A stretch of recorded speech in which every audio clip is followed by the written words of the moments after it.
राहणार मी नक्षी शिवाजी चव्हाण आहे, राहणार समतानगरची. हे माझे ID प्रूफ आहेत. ह्यांनी मला आल्या सांगितलं की तुमचं मतदान झालं आहे म्हणून, पण माझं मतदान झालंच नाही. मी आलेच नाही सकाळपासून. हे माझे बोटं कुठं शाई नाही, शिक्का नाही, काही नाही. आणि यांनी मला सांगितलं तुमचं मतदान झालं आहे, आता आम्ही काही करू शकत नाही. अधिकाऱ्यांना विचारलं तुम्ही? हो, अधिकाऱ्यांनीच असं उत्तर सांगितलं की तुमचं मतदान झालं आहे म्हणून. ठीक. मी अण्णासाहेब मनोहर शिंदे, प्रभाग क्रमांक 17 मधून उमेदवारी करतो आहे.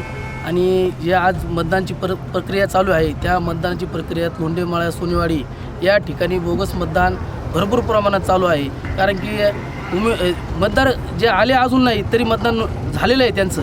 आणि जर हे असे जर होत असेल तर उमेदवारी करायची का नाही, किंवा आमचा जर सत्तेधाऱ्यांनी समजा सरकार आहेत त्यांनी काय काय ठोक पाऊल उचलणार आहेत ती. जर असं होत असेल तर म्हणणं इलेक्शन घेतलेलं बरं.